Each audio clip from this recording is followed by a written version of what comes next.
and also the Minister for Information. And Mamawe. So I just took out the 1,754 and the 31 deaths from the total figure, and I arrived at 4,133.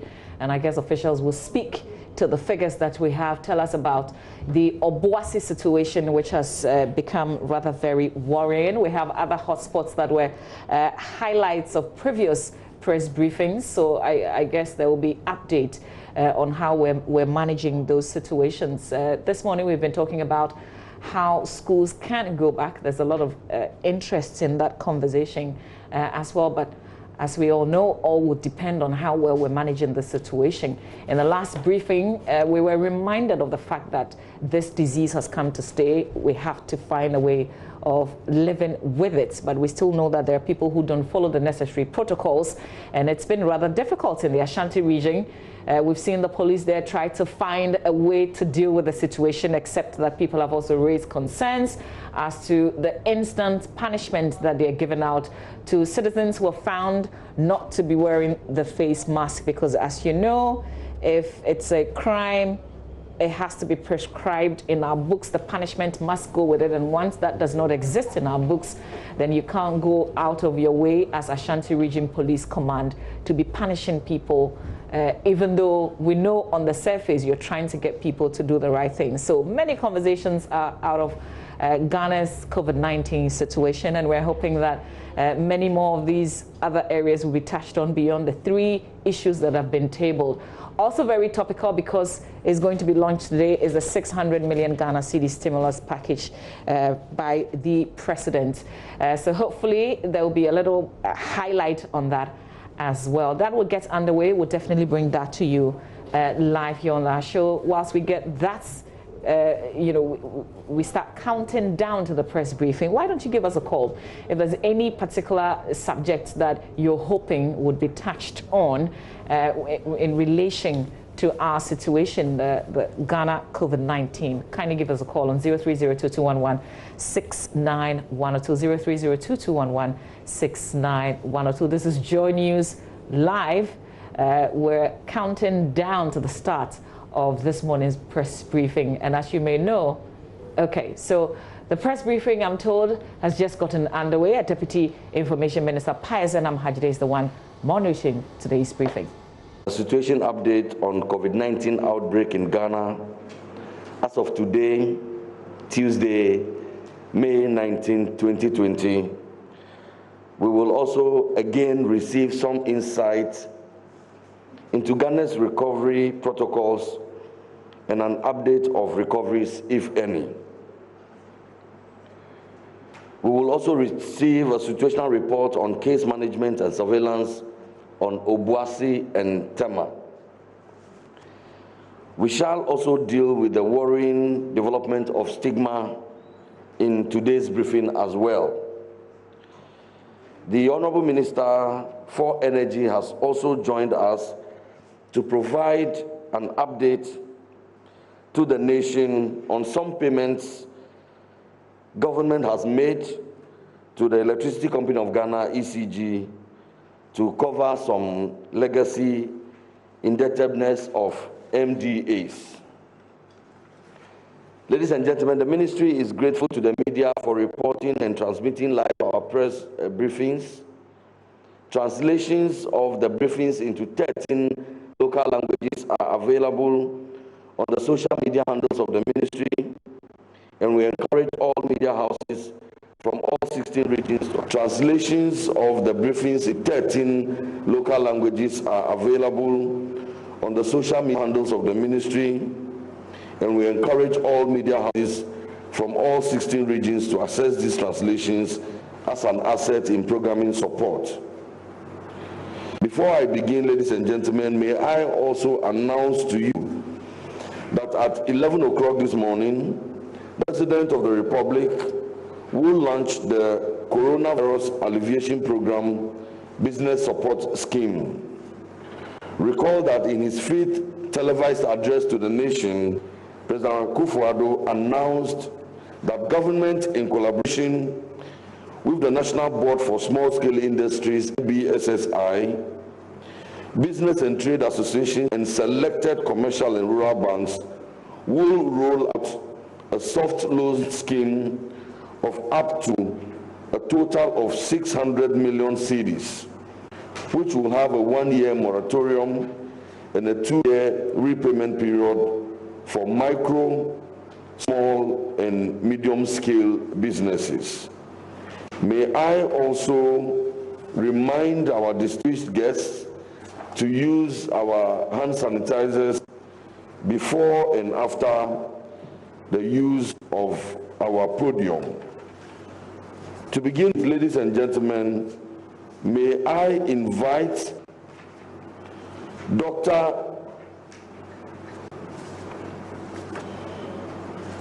Patrick Abuaji, the Director General of the Ghana Health Service, to give us today's first brief on the situation of COVID outbreak in Ghana, and also give us some insight into Ghana's recovery protocols and an update on recoveries, if any. Dr. Abuaji.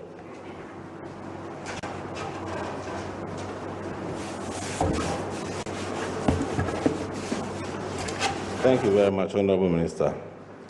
Honorable Deputy Minister, Energy and Information, all colleagues and media, a very good morning. As the Minister said, I'll take us through the brief updates of where we are as of today. Since the last report, between the 16th and 17th May, the country has recorded 183 confirmed cases from 6 regions of the country, which means that 10 regions did not report any case during that period. Greater Accra contributed 108 new cases, and almost half of these cases were from Accra Metro, Korle Klottey, Ayawaso West, and 12, and which had also reported 12. That tells you that the number of districts reporting huge numbers in Greater Accra has continued to come down. Ashanti region recorded about 63 new cases, and 90% of them came from Accra Metro. Kumasi Metro reported 19, and Obuasi reported 38 cases. Volta region reported 7 new cases, mainly from about 4 districts. Who had 1, Hohoi represented 3, Pandu 1, Akachi 1, and Ketu South also showed 1. Central region reported 2 new cases. OT reported 2 new cases. Eastern region reported 1 new case, and all the other regions reported no case. We have a total of 1,754 recoveries as we speak now. The rest of the cases are well and responding to treatment.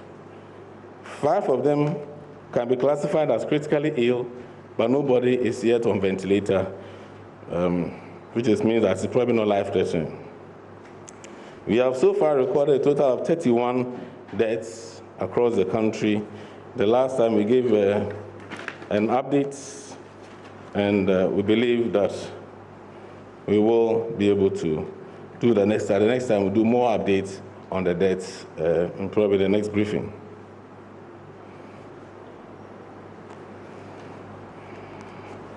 Yes, so the next slide is just a breakdown of exactly what I have said, which shows the maps, the number of cumulative positives across the country, and then a total of 183. So it shows you exactly where the cases have come from. Western and Western North, who were reporting cases of late, have also stopped reporting cases. The next slide will show you how the distribution of our cases among districts across the country. So you can see that Savannah, Bono East, and other places, Ahafo has no case yet. Bono has only reported 1 imported case. Ashanti is concentrated mainly in Kumasi and its environs and Obuasi. Eastern region is in the lower Menya based on the camp and a few sporadic cases in a few districts. Western is located in the Takoradi area. And the central region has a high dose caseload in Elmina, which we are looking at. And of course, Greater Accra carries the largest burden, mainly in the Accra Metro and its environments. You see that if you go to the next slide, you can see for Greater Accra, I'm just concentrating on the two main regions that provide more the cases. Greater Accra, you can see that it's all Adan East, Adan West, Shai Oshidoku, Ningo Pram. So far, nothing happening there. But you have them in Accra Metro and the district that have been mentioned that has been displayed on the board. If you go to the next slide, which is Ashanti region, you can see that the concentration is mainly in Kumasi and its environs, and then you have the Obuasi come up. We have a few sporadic cases at Santachim and Adansi South. The concentration is mainly in Kumasi and its environs, and then you have the Obuasi come up. We have a few sporadic cases at Santachim and Adansi South area. I think we've been talking a lot about recoveries. So the next will give us a bit insight on recoveries, how we say in Africa. The total case reported in Africa, from the last time we checked, showed about 89,000 cases in Africa and 38.8% recoveries. You have the Ghana ranks quietly have 29.6% recoveries, but we have countries with 44.4% recoveries. Obviously, there are different parameters that are used in measuring this.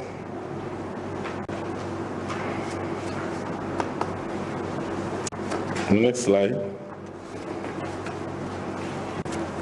You have I'll go to the next slide, this is a repeat slide. You can also have for West Africa, in terms of ranking, you can see not necessarily in ranking, Ghana has 29.6%, but we have Niger with 77.2%. You also need to look at the number of cases.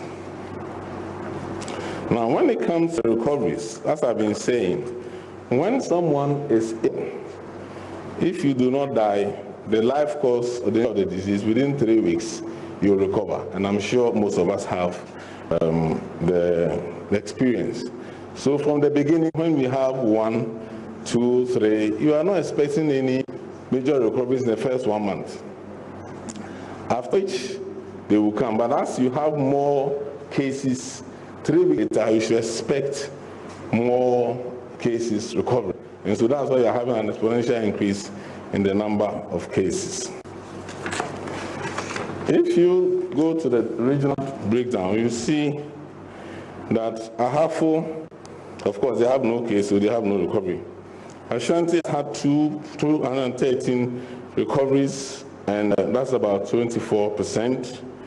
Central region has, after the 212 total cases, they have 40 recoveries. Greater Accra has 22% recoveries. Northeast had 2 cases, 1 died, and the other one's recovered. So one can say that Northeast has no case to deal with.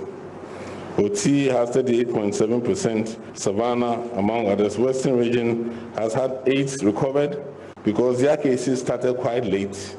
And so we expect that they take a while before we start getting their recoveries coming up. And those are the treatment centers. The information we have so far, as I yesterday, is 125 of them who have come treated and gotten virus-free and discharged. So those are some of the key issues. And the recoveries, now that the numbers are down, the labs have the opportunity to do more tests and also the follow-up tests to ensure that we have more recoveries. I'm sure when Dr. Seidu Queen talks about TEM, we'll have more information about impending recovery. So thank you very much, Honorable Minister.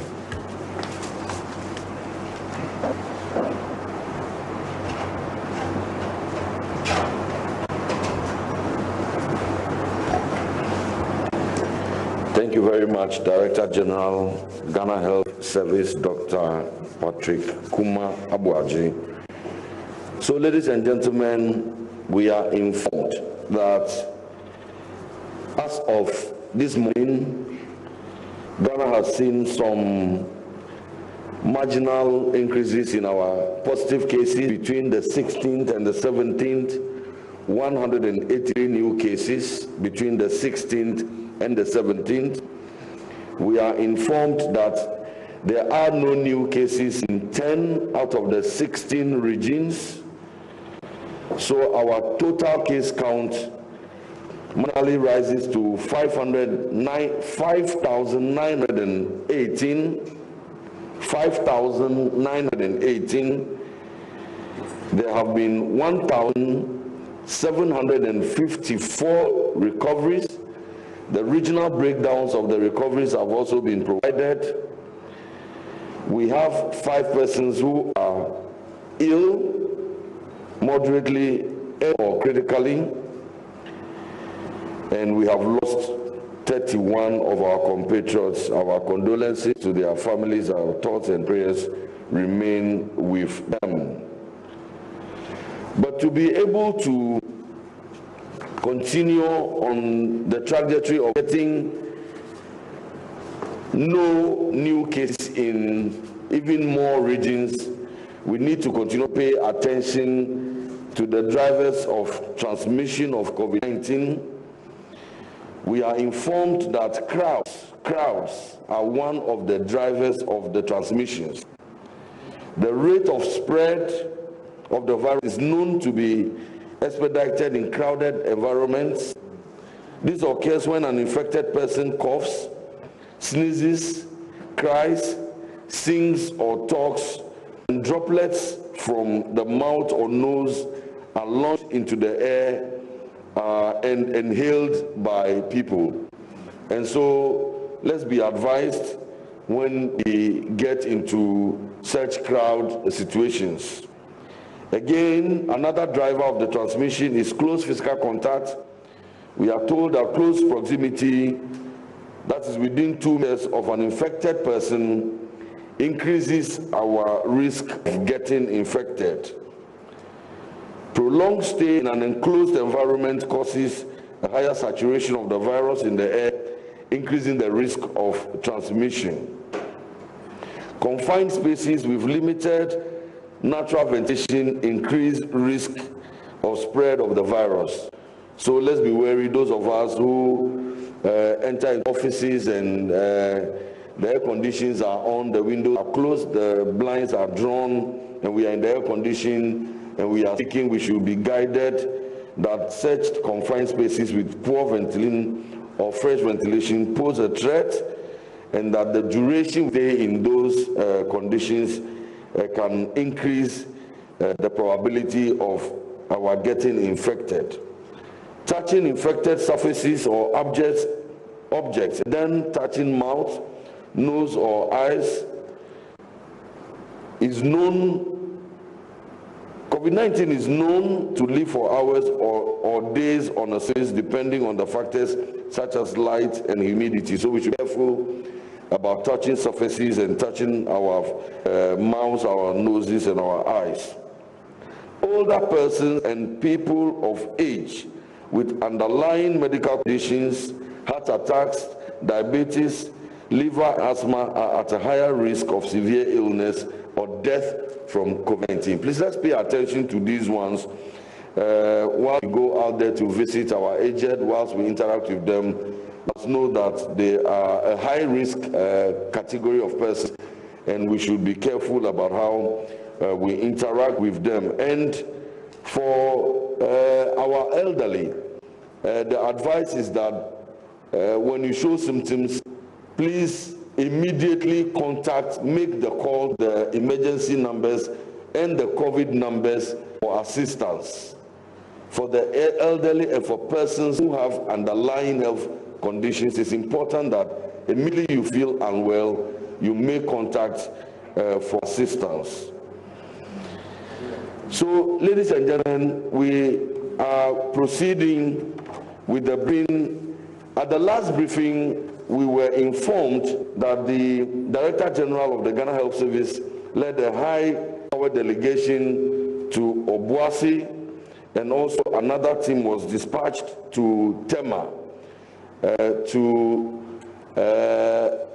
conduct studies and understand the situation in the two communities, Obuasi and Tema. I shall invite Dr. Franklin Asebekring, Head of Disease Surveillance, to give us an update on the situation in Obuasi and Tema. Dr. Franklin. And please use the sanitizer.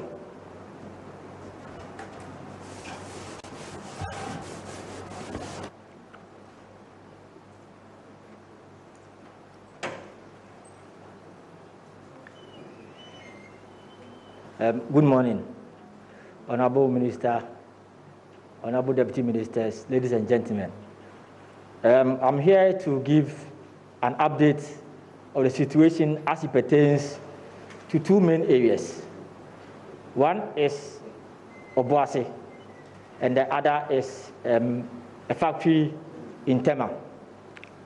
Let me say that Ghana, as we speak now, has two main high-burden cities or regions.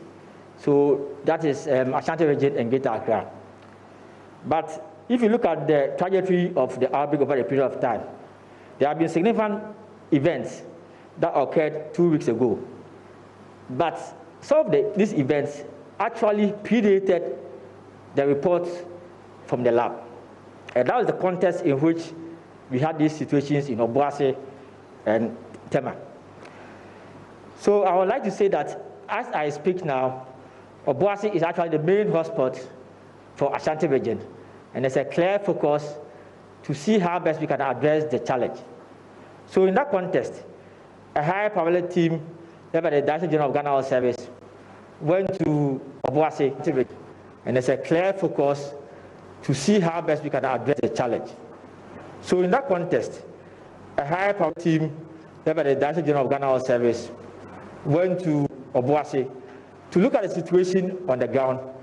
What are the predisposing factors? And then to make recommendations. But it must be said that Obuasi is actually very active, with a lot of collaboration being undertaken by Anglo-Gold, Ashanti, Municipal Assembly, and other relevant stakeholders. So, please, can I have the slide? Yes. So most of my presentation is going to focus on this slide. And let me say that Ghana's two cases actually were reported on the 12th of March. The next day is the 13th. That's when we had the Obuasi case. And if you look at this slide, you can see that Obuasi is quiet until about 2 weeks. And then this first case, which is the first case in Obuasi, that case actually had 109 contacts. And one of these contacts actually became a case. So you see that Obuasi was quiet until 29th of March, then he had the second case. So we had two cases right through the town.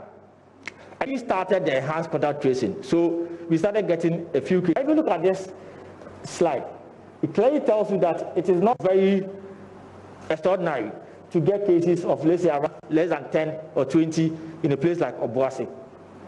Until we had a case of one citizen that had come from Hohoi, and he is actually a trader who trades in the central market in Obuasi, a very densely populated community.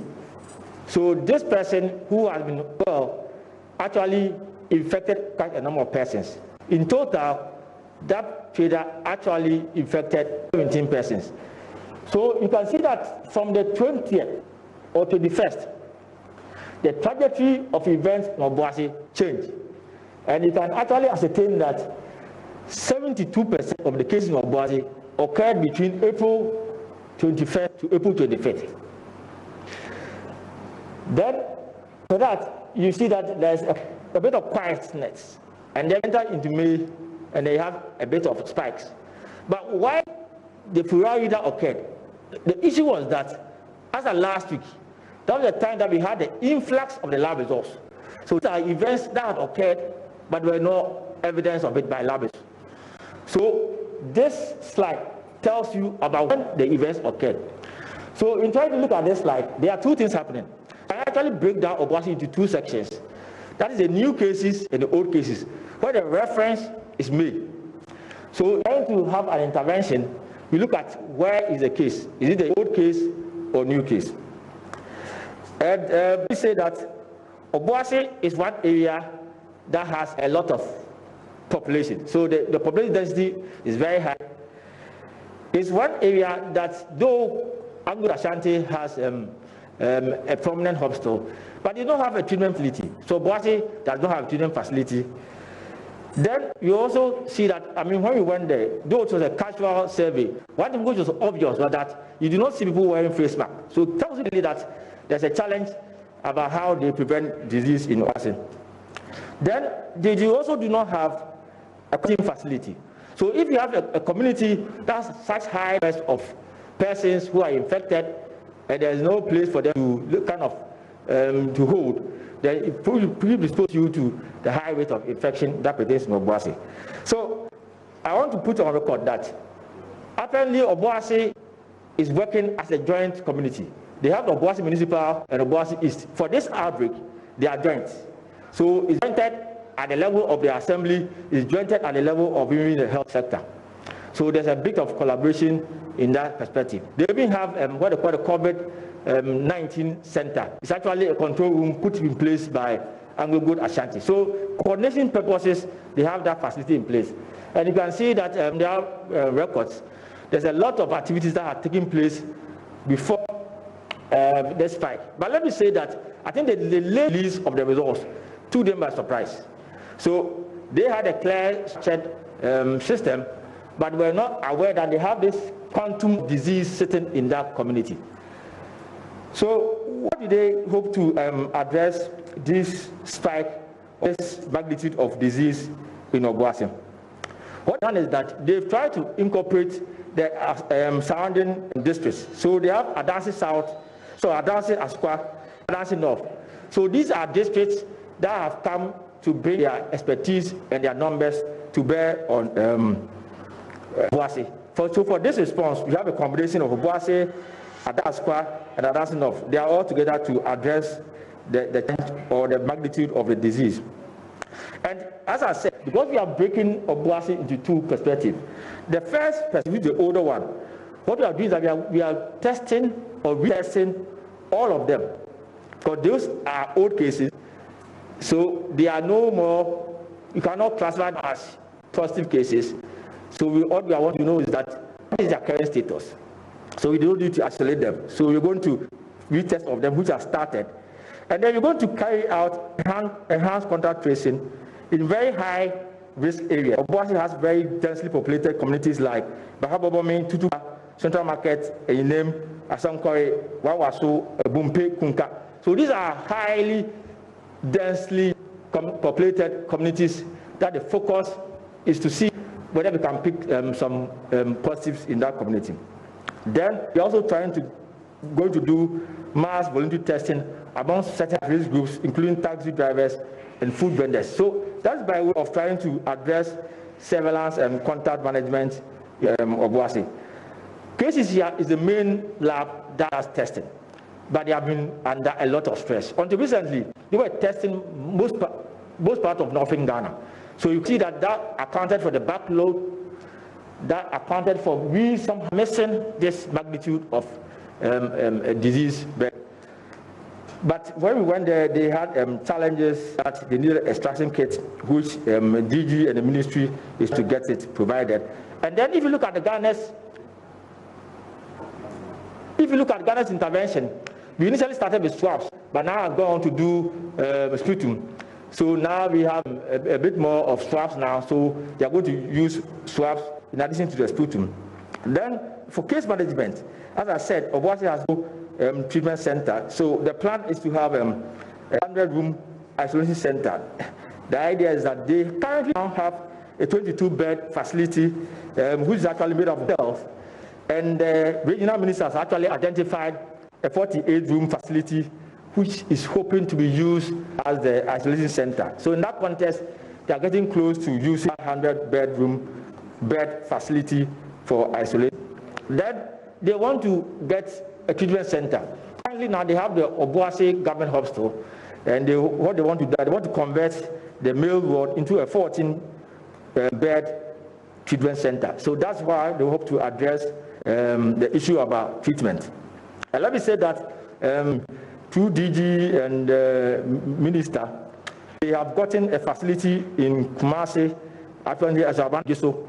That is 100-bed facility actually from, so that can handle isolation cases. Then we also have the region has also a facility in TUC that can also take care of the additional cases for isolation. So that tries to suffice isolation in Obuasi. With communication, one thing which was obvious is that they used to have a high momentum which has died down because they were not seeing the cases. So the way forward is for them to mount information vans with pre-recorded messages in Twi and English that will be bled across the town. And then, as I said earlier, to actually identify and sensitize high-risk groups, including drivers, to make sure they are all brought to bear. So that the idea of wearing masks becomes part of their way of doing this. And then they hope to engage more of organized. Let me say that when we went there, we had a meeting actually organized by the municipal executive, and they are brought to bear religious leaders, drivers, all together. So it tells you that they have clear direction about how to address the spike in Obuasi. So that's my presentation on Obuasi. Let me give you a few minutes presentation on the Tema situation. The Tema one is about a factory. It's a fixed processing factory that had an employee who presented with respiratory symptoms and was actually seen by the clinic in the facility. They took samples and was asked to go home. And then after about a week, the results came. So when the results came, they actually identified her contacts. And then at that time, they had 219 contacts. It was initial tests that were done. And to get a broader view of what's happening in the factory, that has a population of about 1,300. They tested everybody in the factory.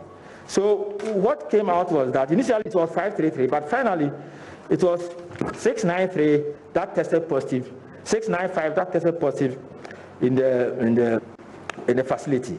So the rest were negative. So what was our approach to handling this? And the idea was immediately the factory was closed down. And then it was assessed to look at gaps that exist in such a facility. And one thing which was very obvious for such a facility, you could see that the employees were much more than the space. That was one obvious thing. The other thing was that the social or physical distancing was a challenge. Then they also have issue about, they have a canteen, and you can see that social distancing is also not being practiced in the canteen. So they have a table that 6 people sit on. So it tells you that there's so much closeness. They also have a bus that carries them around, and social distancing is also not practiced in that bus. Then they have called a turnstile. It's like before you enter the factory, you have to go through it. So it's an entity that can actually transmit infection among a group. So they also have a login system whereby you have to put your finger on. So those are all predisposing factors that can make you get the infection. So going forward, the idea is how do we look at the situation in the factory, and then how do we manage the cases and the contacts? So let me say that I speak today. For the 695 positive cases, the result that has come is that 624 are negative and 07 are positive. So it tells you that 95% of the people who were positive are now negative. So now we are trying to move the 7 to our isolation center in Pentecost facility. But let me say that these are all asymptomatic persons. And what we are doing is that if you look at these 695 persons, they were scattered across Accra. So all of them don't live in Tema. So they're living in Ashama, Lojokuku, and the rest. So that is that we have reallocated to their districts to identify the contacts and do the follow-up. So that's being done. But then we try to look at the tree. So what is being done at the factory? And we visited the factory to assess what measures put in place to avoid spread. And then what is very obvious is that hand wash facilities have been placed at the entrance of each section. So there's a conscious effort to ensure hand washing. Then they've tried to put floor markings. The idea is to ensure physical distance. So you can see where you are supposed to stand. So there is a factory. So they are telling you where to stand. You do not know where to stand. They send their markings to ensure there's a physical presence, physical distance. Then all staff are wearing the face mask. Then hand sanitizers in place at all vantage points.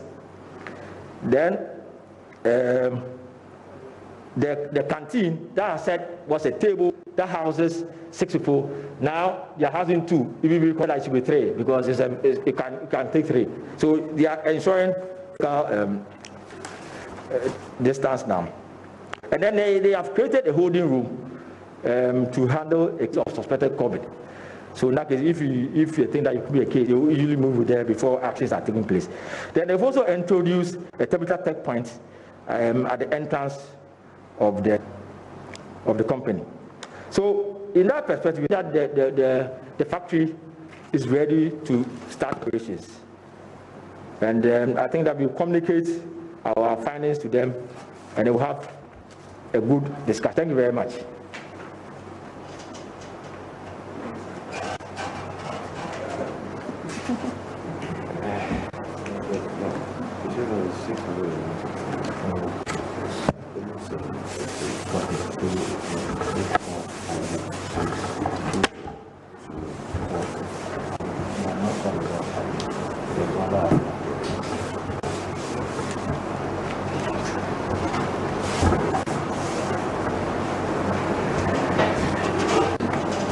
Thank you very much. Dr. Franklin Adedubekwin is head of disease surveillance at Ghana Health Service. We are told that for the case, the situation in Obuasi, for the old cases, an aggressive retesting of those cases are ongoing.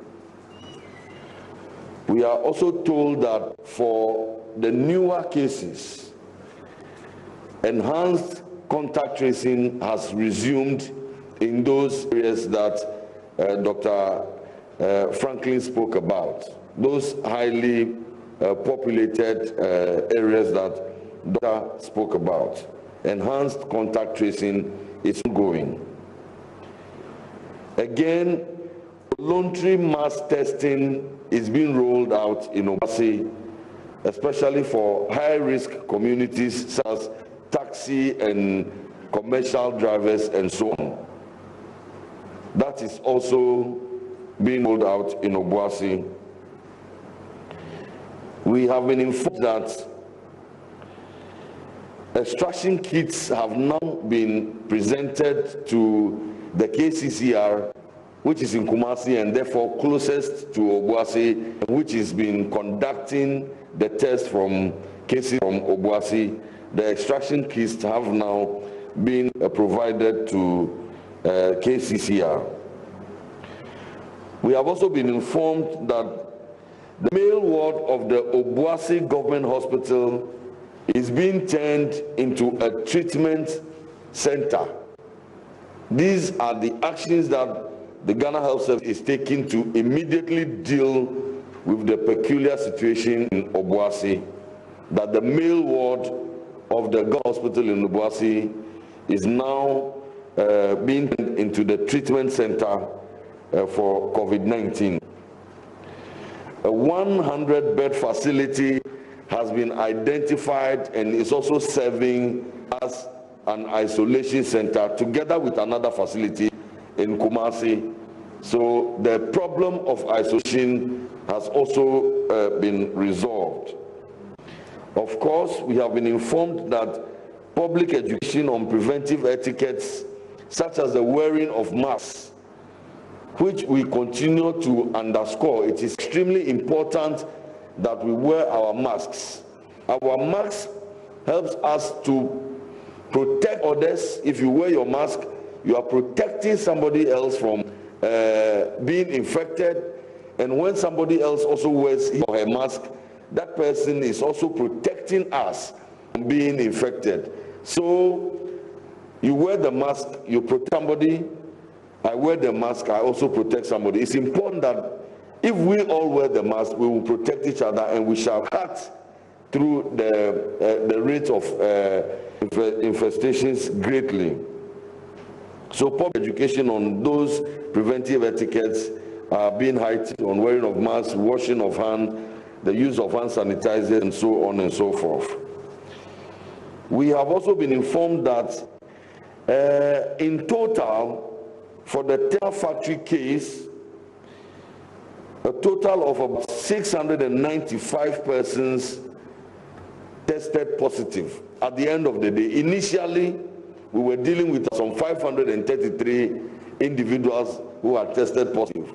At the end of the day, a total of 695 persons tested positive. Good news is that out of that 695 test results that have come so far, 624 have now tested negative, a first negative. And so in due course, inshallah, when they test negative again, I believe that they will conform to the protocols that they can now be declared as having fully recovered. But for the records, as of now, 624 out of the 695 that tested positive in the fish factory in Tema have now tested the first negative.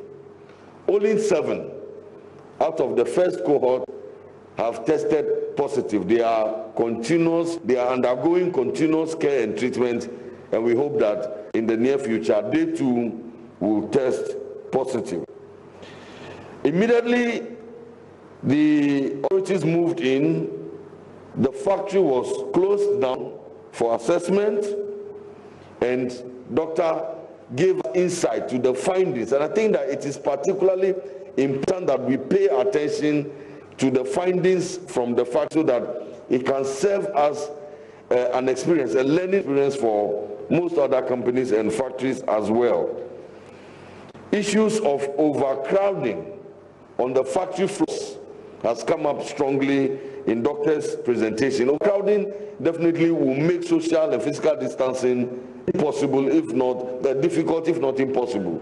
And so shift systems, how we can arrange each work schedules so that we can have enough physical space to avoid overcrowding, so that we can have the social and physical distancing, is critical for work environment and work managers and management.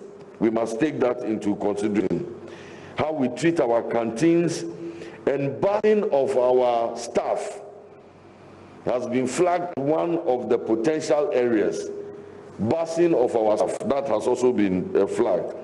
Another issue that we must pay attention to, and please, all of these are lessons that we have to learn from and put mechanisms in place to deal with them. It doesn't mean that maybe completely we should close down canteens and all. And doctor says that now, instead of 6 people sitting around the table, they are looking at about 2 or 3. So we can even have different times for different canteens from different groups working in the factory. All of these matters for management to consider. But one critical thing, the idea of a clock in or time scan on even an ATM machine at the bank, how we treat them is essentially important from the learning from Tema.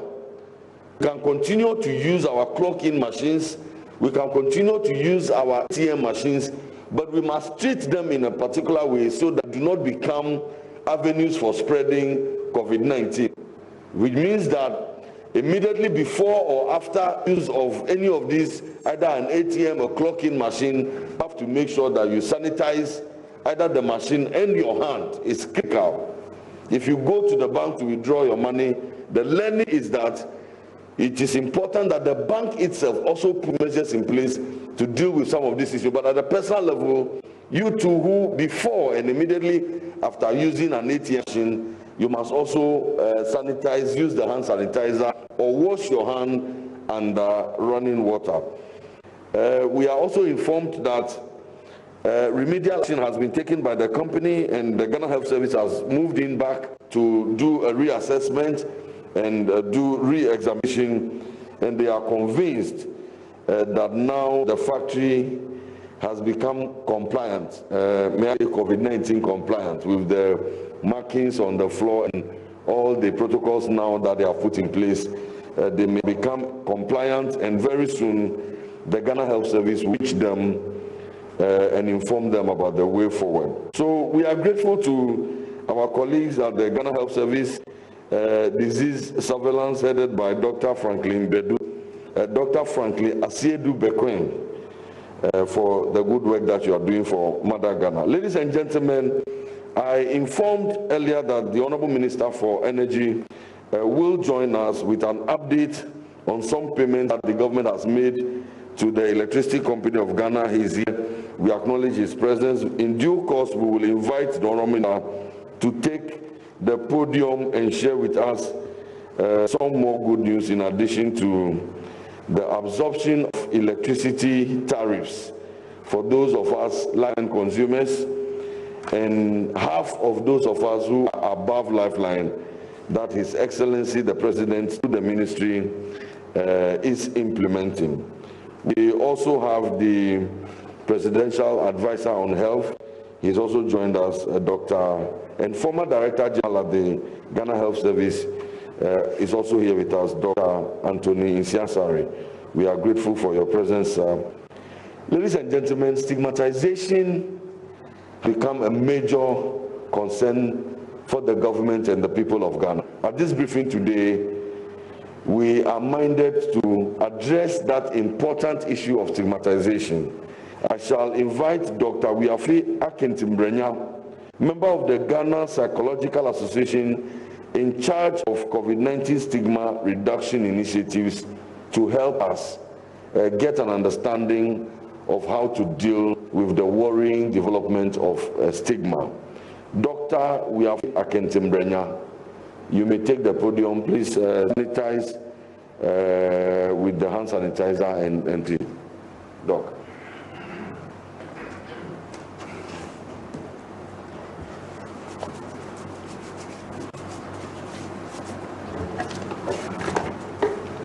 Thank you, Honorable Minister, for the opportunity. Good evening, everyone. I'm here to say on behalf of the Ghana Psychological Association to have interaction with you, especially on the issue of stigma. Since the first case of COVID-19 started, the Ghana Psychological Association, with the support of the Department of Psychology, University of Ghana, have supported the ministries, especially in providing psychological support for those who are on quarantine, waiting testing or test results, those who were tested positive to COVID-19, and while they were under care. We hope to continue to work with the ministries to provide the support. Now let me look at stigma. Stigma is a general thing that's been with society probably since Eve was added to Adam. And every society, one way or the other, have certain things they stigmatize. In general, it might be your physical appearance. It might be your social group. It might be your profession. It can be any other thing. So I want to look at what is stigma, what what basis do we stigmatize people? What are the effects and what we can do? Stigma, say, is a Greek word that originally, and if we understand the origin, maybe we'll know why. It came out of a mark, a deep mark, that was made on an individual. Either he was a criminal, a traitor, or a thief. And the essence is to make sure that wherever he goes, people see him or her, they keep away from this person. So they were set aside, maybe the bad guys from the good guys. And since then, it has come to be part of our social life. So who is usually subject to stigma? One, as I said, may be your physique, your physical appearance. Every society has certain ideal physical appearance for males and females, for different age group. So if you don't fit in, depending on the deviation, then you may be perceived as different, having characteristics that are unacceptable and not required. It might also be part of people's, your social grouping, maybe race, maybe ethnic group, it may even be a condition of albinism or other things. The rest are also as a result of personal life or style, the way people want to live their life. Somebody wants to have a tattoo on the part of the body, but others will see that as undesirable, and on that basis, they may stigmatize them. So in general, stigma can apply to everyone, depending on your society, your age group, the subculture, and what is perceived as right or wrong. The other angle is also illness. And the unfortunate and the ironic thing about this is that in our culture, that in Ghana, under no circumstance are we allowed to use people's sickness or illness, either congenital, accident, or by lifestyle, against them in any way. However, unfortunately, in this text, we use that. In the past, it has been people who are physically challenged, who are mentally, in terms of psychological challenge. It may be some form of impairment. HIV/AIDS had the same thing. And now the specific thing is on COVID-19. So why? The reason is that, as the medical people will tell us, they say it's novel. Not much is known about it. So most people put certain interpretation, the conceptions we have, the belief we have about it, that is probably as a result of a curse or sickness or certain lifestyle. So one is the misconception. The other angle is the fear that is associated with the sickness or the virus, that there's a possibility that if I get to the person, I may also contract it.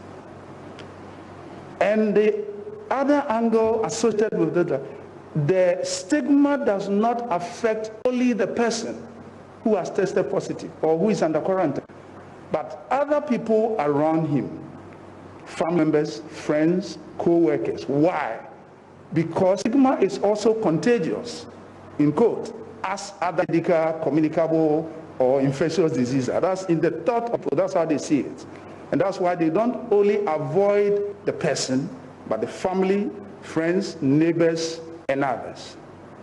What are the effects? The effects are a lot.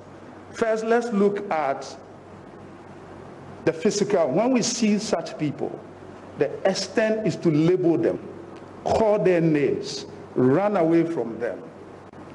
That has the potential to emotionally affect the individual. It has also prevented even from getting to where others are, and that can lead to self-isolation. The other effect is that it will prevent people from reporting when they have the symptoms. And you and I know that if it is not reported, then the spread is going to increase. Stigma can also lead to discrimination of different forms. Work and services that you are entitled to. Indeed, some landlords or landladies are not likely to rent out their homes or houses to you. Your tenants may even put pressure on landlord, landlady, or even on you directly to move. And in the specific case of Ghana, we have observed about 4 issues that are somehow different from the general one that happens elsewhere and also as an academic in the literature. The first one is avoidance, as the case in Bolgatanga and rest. Those who are self-employed, now customers, clients, and even their own friends are telling them, don't go.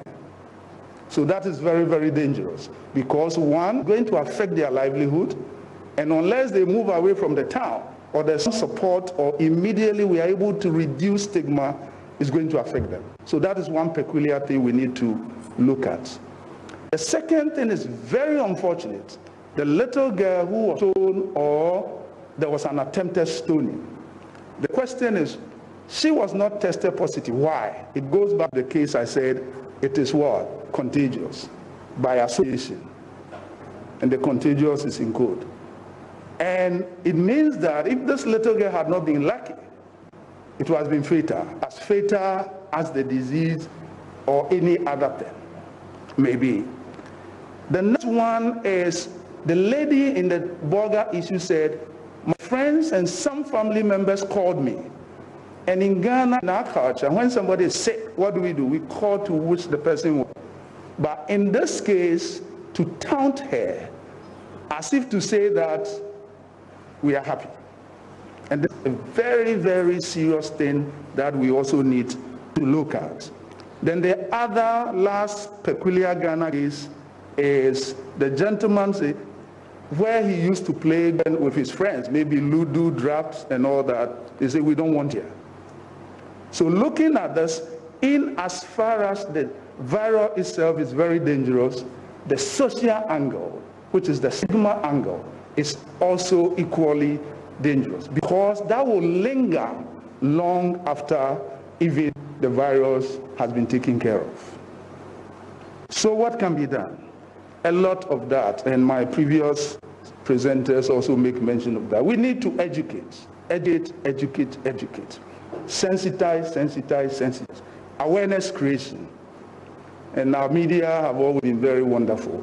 And let me also commend them especially that in this particular issue, they have really spoken to the professionals, those who have the expertise, the knowledge to talk to the public as against general discussion that may not be helpful. Continuing with the education also means that we need to do several radio program, television, animated, rare one, different languages with the facts, different time, targeting different. Then we also need to include the heroes that have come out as it was done about 2 or 3 weeks ago.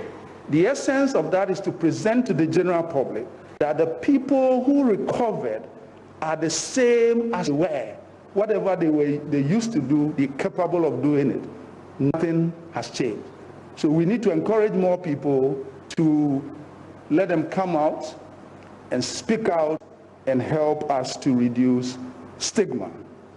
The other angle is to also include people. You know, we have a lot of faith-based organizations in the country, and most people respect their imams, their pastors, and their chiefs.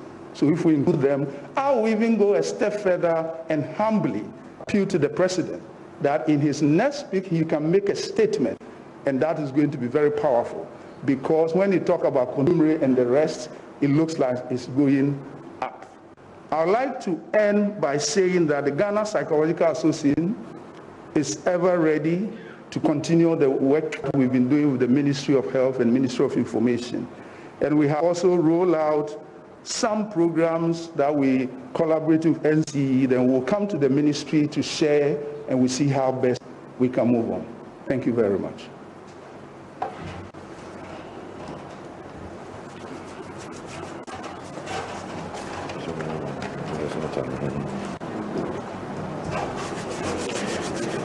Thank you very much, Doctor.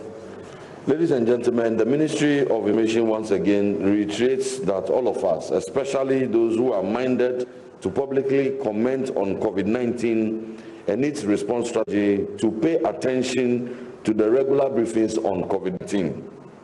Colleagues, you recall that officials of the Ghana Health Service and the Honorable Minister for Information have repeated time without number at our press briefings that the Ghana protocol for declaring COVID-19 infected persons as COVID involves obtaining 2 straight negative results, and that many persons who had been infected were awaiting their second tests, and once those test results came back negative, those persons would be declared recovered. It had abundantly been made clear that recovery was a process and not an event, and does not occur overnight.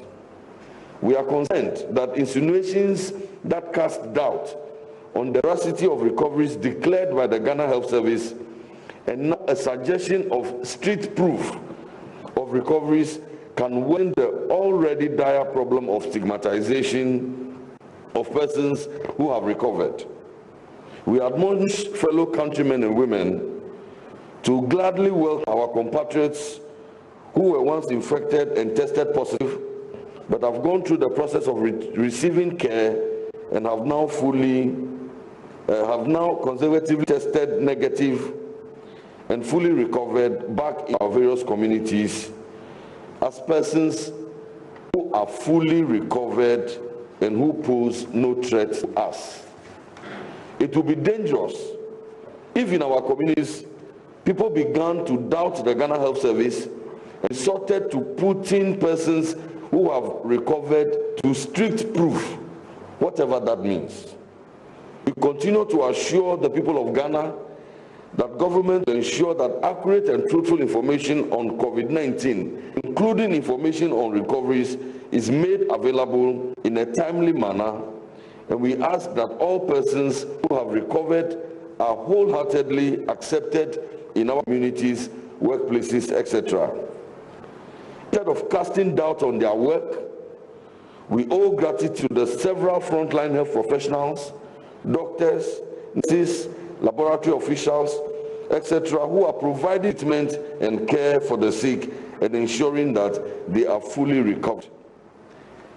Ill wish and inconsiderate partisan commentary are counterproductive in our struggle against COVID-19. Ladies and gentlemen, may I now invite the Honorable Minister for Energy, Honorable John Peter Amewu, who has joined us to provide the nation with an update on some payments by government to the electricity of Ghana to cover some legacy indebtedness to MDAs. To take the podium. Honorable Minister.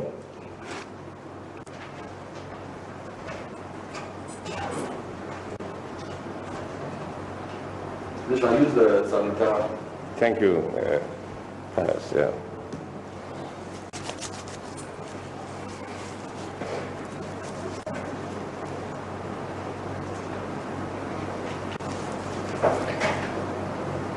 Honorable Deputy Minister of Information, our hard-working medical doctors here, the media, my humble Deputy Minister for Energy, the MD of ECG. Good morning to you all. This morning, I'm here to give you a brief overview and some developments of our power sector. First of all, use this opportunity to also let you understand that the government has already made some payment to EG as a result of the COVID-19 subsidy scheme that was introduced for a period of 3 months.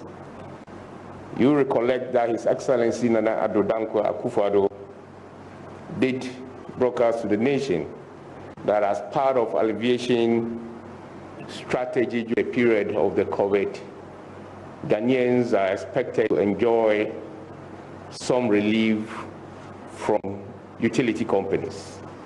And I'm happy to announce that that process is currently ongoing, and customers throughout the country have demonstrated and testified that this relief from the government is actually real. I also want to use the opportunity again this morning to give you a quick update on efforts made by government to clear some of its outstanding debts owed to ECG, or the Electricity Company of Ghana. It is a fact which I know, and most of you are aware, that on assumption of office, this administration was confronted with a huge indebtedness to the Electricity Company of Ghana.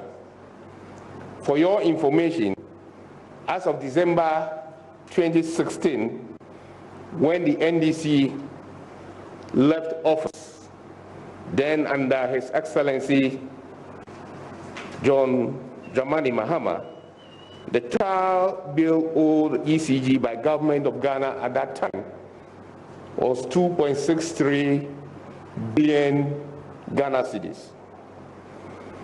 The NPP government, on assumption of office, ensured that it was current on all the bills incurred during its tenure from 2017 to date. Ladies and gentlemen, on the average, the government under His Excellency Nana Addo Dankwa Akufo-Addo has paid 2 billion annually to cover its bills with the Electricity Company of Ghana.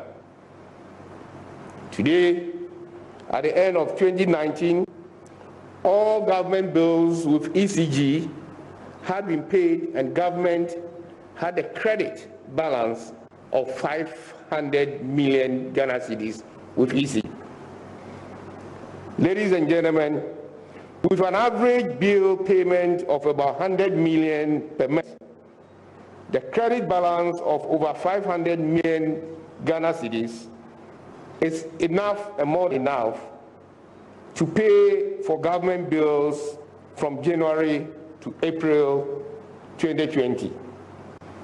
It is also interesting to note that an unreconciled additional payment of 4.14 billion cedis has also been made to various fuel suppliers of power users, which is yet to be credited to government under the ongoing reconciliation exercise. And so if this amounts to 4.14 billion to a credit of almost about 500 million which government has paid, if this reconciliation is done, and government is in a comfortable position to inform reliable consumers of electricity that the sector is gradually getting out of its. Under His Excellency Nana Addo Dankwa Akufo-Addo, we are committed to address the financial challenges of the energy sector, and we are in course to fulfilling it. The energy sector reform program, which was instituted, has already been approved by Cabinet, and this was chaired by the senior minister. I am happy to report that under the energy sector reform program, government will continue to work towards a reliable, effective electricity company in this country. Thank you.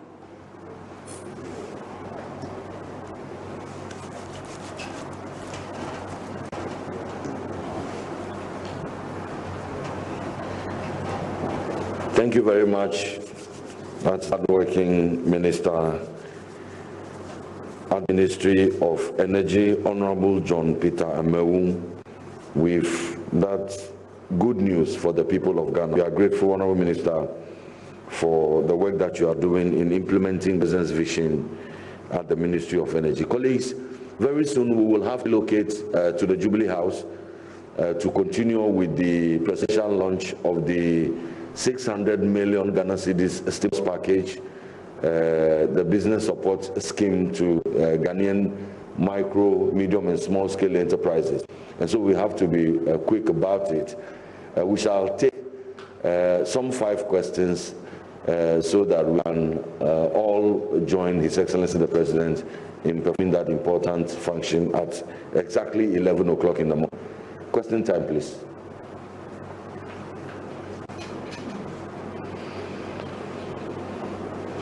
So your name and your question, let us keep it snappy today.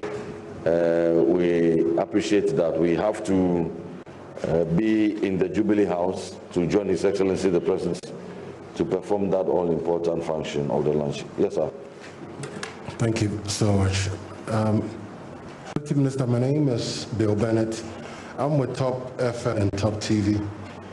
My question has to do with COVID-19 deaths. The victims who are being kept at the morgue. Has government currently undergone burials for some of these victims? And people are asking to know, do the family have the ability to visit their family members in those morgues across the country? Are they being kept in one particular morgue? And the question that comes with that has to do with when a person dies out of COVID, there's still the possible effect of them transmitting or being at risk of transmission to any of the families that visit them.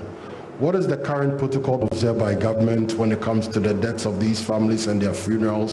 And do families have a say in the funerals of these people? Thank you. Thank you. Thank you. Good morning. My name is Selo Amenya. I work with TV3. So last week, 11 cases were recorded in Ashaiman, the police cells. We want to know the latest update on it. And then we also told that some 54 samples were taken alongside the 11. We have results for that yet. And then last, Dr. Bidua Sarkodie told us also that it is risky to conduct autopsy on persons who have died so far as COVID is concerned. But we have seen a report by one of our media houses which suggests that autopsy has been carried, and it says that some died with COVID and then some died of COVID. Can we get maybe an explanation as to what it means to say that somebody has died of and somebody has died with COVID? Thank you. Thank you. Mr. Najiman, I work with JoyNews. First is on the recoveries. So before the May 12th, the recoveries were captured under the routine surveillance. Now it's all been lumped together. We want if there's a categorization, how many fall under enhanced contact tracing and the mandatory quarantine. And Doc, you said in Accra, just 2% has recovered. We want to know what exactly is happening. Yes, sir. Yes, sir. That's what you said. You said 24 for Greater Accra, Kumasi, and 2% for Accra. And then on PPEs, a group of health NGOs are calling for the removal of the tariffs on the importation of PPEs. We want to know what government makes on that. And then on the district hospitals that are supposed to be constructed, we've seen a document, a memo from the Ministry of Local Government to MDAs to liaise with institutions to help release funds to them, but we don't see Savannah region in there. We find out if perhaps it's a mistake or what exactly that is. And finally, to the Minister of Energy, we want to find out for prepaid consumers what exactly. So, for instance, the energy rebate is supposed to be at the end of the month, but assuming I top up every 2 weeks, am I going to get a 50% at every top up, or I'll get it at the end of the month? Thank you very much. Well, thank you very much. Honorable Minister will take the part that relates to the prepaid consumers and how their utility tariffs will be treated. But as he prepares to come to the podium, let me announce that the building of the 88 district hospitals, His Excellency the President is specific and made the point that districts that do not have district hospitals, they are the 88. I can assure you that all regions and all districts that do not have district hospitals will be taken care of. So the question of Region A not being a part does not arise. If Region A has district hospitals, does not have district hospitals, that region, those district hospitals will be covered in the 88 district hospitals. And so that clarity must be made. I'll take the Energy Minister on the prepaid consumers and then proceed. Thank you. If you recollect the announcement made by the President, using the March as the basis, so whether you buy the unit 3 or 4 times, it is that 50% of March bill that will be credited, to your new payslip, provided you go beyond the lifeline. If you are still within the lifeline, it is 100%. That is taken off. But immediately you go above the lifeline. If you buy 10 or 16 times, 50% of the March bill is known already. So that credit, you will get it for 3 months. Thank you.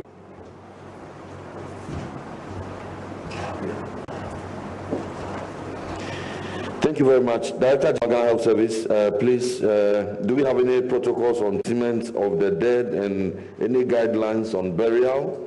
There are some reported cases in Ashaman Police, the cells of Ashaman Police, what has happened to those cases. Then City News says that there are recoveries that are now lumped together. Our colleagues from, you could have used the back door. You are interfering with the live coverage.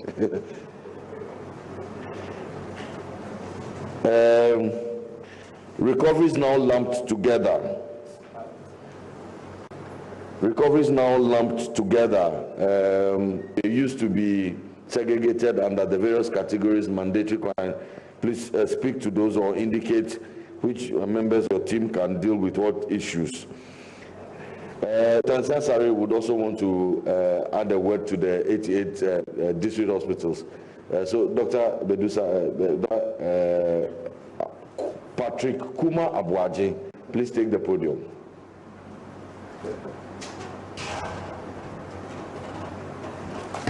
Thank you very much. I'll take as many as I can, and then Dr. Sarkodie will take those I didn't pick. The burials, it is, we have, the protocol is what we call supervised burial, which means that nobody touches the body. It doesn't mean that you don't do your burial. If the environment people will assist you in cleaning and burial, and if it's going to be displayed, nobody is going to touch it. That is what it is. I believe in the morgues. They will be probably segregated somewhere, and in the same way that I don't touch, we will not allow anybody to touch, but there's still a lot that we have to learn as far as that is concerned. So all those we have done is based supervised burial. We've trained environmental people who assist the family along the way from conveying the body to the place, laying in state, probably in a car that is covered that people can fire past, but not anybody touching the person until it's buried. The Ashaman 11 cases, I think we'll do a follow-up with the district and see what the final details are. But what it means is that whatever results came, there was no positive from Ashaman, which means that 54 samples that were taken is probably negative. I'll confirm and let you know. The recoveries. Yes, previously, you used to put them in one column, but I also saw that not much was put on the various areas. We are doing a work to really dedicate them from those from enhanced surveillance and those from routine, and then when that work is done, we will republish. We also start from the isolation centers, and so we want to categorize them properly. The recoveries, I thought my slide was 22%. 22.6% in Greater Accra and not 2%. So get the corrections. And I think those are the ones I got. Do you have any other to add? About the autopsy? Okay, all right. Thank you very much. Yes.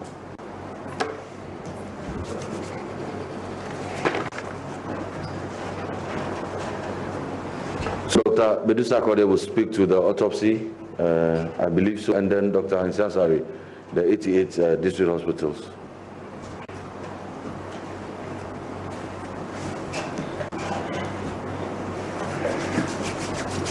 Thank you very much, Honorable Minister.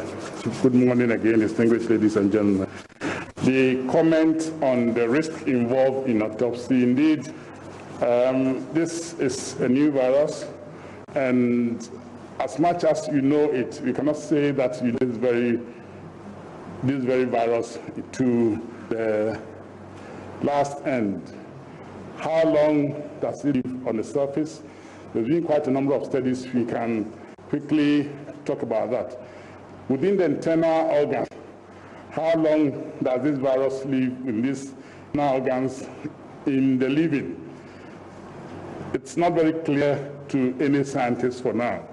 How long does it live? Are there any latent phase of the infection in some of these organs in life, also in the dead? I think these are things that make it a bit risky or quite risky to do autopsy, and that is the rationale for the need for the use of personal protective clothing, which is PPE, and as much as possible, autopsy could be done.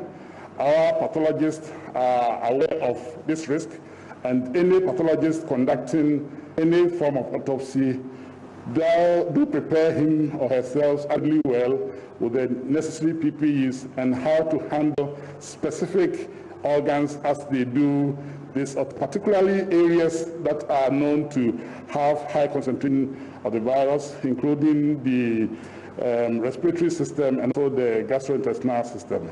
So really there's a risk in autopsy, but then for every risk there's a mitigating factors. Then the various pathologists have means to deal with it by conducting the autopsy in safety. Thank you very much.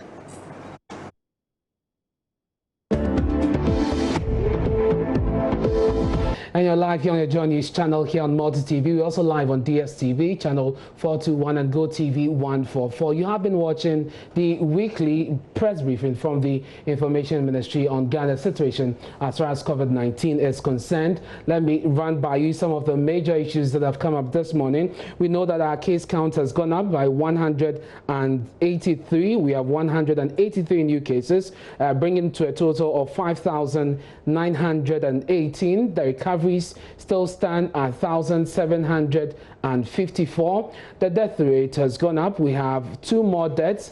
Previously, it stood at 29. 2 more cases of death also recorded, and we know that in the Ashanti region, Obuasi is more or less an epicenter as far as this is concerned, holding about 70 to 80% of the cases in the region. We are told that a lot of measures have been put in place to ensure that the situation is brought under control. A male ward at the Obuasi hospital is being converted to a treatment center. Also, a 100-bed facility has been identified to help with isolation and treatment going forward. The situation is as it is because of the population of the district, and we know that the other districts around Obuasi are also teaming up to help with the mass testing and with public education as far as COVID-19 is concerned. Then in Tema, we also know that there's been a situation where somebody was infected at a fish factory and ended up spreading the disease after contact tracing and some testing, enhanced testing. A total of 695 people tested positive for COVID-19. Now, after some days and weeks of treatment, we are being told that 624 of that figure have tested negative for the first time. Remember that you need to test negative twice to be cleared as recovered, and so the officials are hoping that once the second test is done, subsequently they will test negative, and then they can be cleared as recovered. The factory, meanwhile, is ready, and all protocol have been put in place to ensure that they resume operations. And so that is the latest from the Information Ministry this morning. We also heard from the Energy Minister, who has been speaking about the energy relief, as announced by President Akufo-Addo. And we'll be getting an update on that. Well, he says that the Energy Ministry has paid all its debts to the ECG, and in fact, there's some credits that government has with the power distributor, 500 million cedis worth of credit with the ECG, enough to pay the bills of government up till May. And so government is taking this very seriously to make sure that it cushions Ghanaians during this period. In our headlines this morning here on Newsdesk.